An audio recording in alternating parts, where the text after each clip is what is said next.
Hello friends, welcome to my channel. ఈరోజు మనం ఎంతో రుచికరమైన tasty and easy Borugula mixture ఎలా తయారు చేసుకోవాలో తెలుసుకుందామా? ముందుగా బాండీ పెట్టుకొని అందులో ఆయిల్ వేసుకొని కొంచెం తిరగమాత గింజలు, అలాగే కొంచెం జీలకర్ర, చూసారు కదా, కొంచెం జీలకర్ర, అలాగే కచ్చా పచ్చాగా దంచుకున్న వెల్లుల్లిపాయలు. అవి కచ్చా పచ్చాగా దంచుకుంటేనే టేస్ట్గా ఉంటుందండి, పేస్ట్లా వేసుకుంటే బాగుండదు. సో మనం ఈ విధంగా దంచుకొని ఇందులో వేసుకోవాలి. చూశారు కదా, అలాగే కరివేపాకు కూడా మనం ఫ్రెష్గా తీసుకుంటే మనకి టేస్ట్, ఆ ఫ్లేవర్ మంచిగా తెలుస్తుందండి. ఎండిపోయింది అలా వేసుకుంటే ఆ ఫ్లేవర్ మంచిగా ఉండదు. అలాగే వేరుశనగ పప్పులు, జీడిపప్పులు కూడా వేసుకోవాలి. మీకు ఎన్ని కావాలంటే అన్ని వేసుకోవచ్చు. ఇదేమి ఇన్నే వేసుకోవాలి అని ఏం పర్టికులర్గా లేదు. చూసారు కదా, ఇలా కొంచెం కలుపుకోవాలి.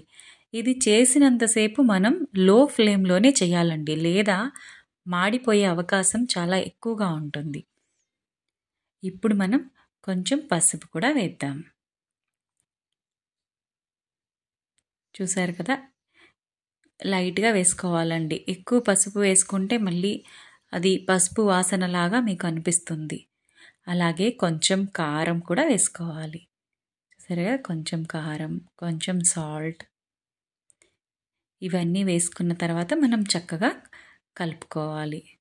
నేను చూపించిన విధంగా కలుపుకోవాలండి. చేసినంతసేపు అంతా లో ఫ్లేమ్లోనే చెయ్యాలి, లేకపోతే కంప్లీట్గా మాడిపోతుంది. చూసారు కదా, ఇప్పుడు కొంచెం వేగాయి. ఇంకొంచెం సేపు మనం వేగనివ్వాలి. చాలా ఈజీ అండి ఇది తయారు చేయడం. చూడండి, నేనైతే కంప్లీట్గా తయారు చేసినంతసేపు లో ఫ్లేమ్లోనే ప్రిపేర్ చేస్తున్నాను. ఇవి చక్కగా కొంచెం సేపు వేగిన తర్వాత ఇప్పుడు ఆల్మోస్ట్ వేగినట్టు కనిపిస్తున్నాయి కదండి. మనం ఇప్పుడు బొరుగుల్ని వేసుకోవాలి. చూసారు కదా, ఈ విధంగా వేసుకోవాలి. లో ఫ్లేమ్ మాత్రం కంపల్సరీ అండి, లేకపోతే ఖచ్చితంగా మాడిపోతుంది. ఈ విధంగా వేసుకున్న తర్వాత మనం చక్కగా కలబెట్టుకోవాలి. ఒక 3 to 4 minutes మనం కలబెట్టుకోవాలి. ఇలా కలబెట్టుకొని మనం ఇది కూడా లో ఫ్లేమ్లోనే చేయాలి.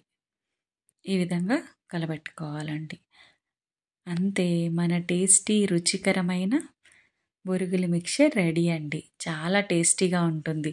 ఇదైతే వెమ్మటే అంటే ఈ ప్రిపరేషన్ అయిపోగానే మీరు తినకూడదండి.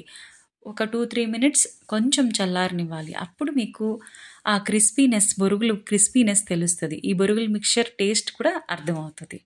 సో నా ఛానల్ కనుక మీకు నచ్చితే లైక్ చేయండి, షేర్ చేయండి, అలాగే సబ్స్క్రైబ్ చేయండి. సూపర్ టేస్టీగా ఉంటుందండి, నాది గ్యారంటీ. ఖచ్చితంగా ట్రై చేయండి. Thank you.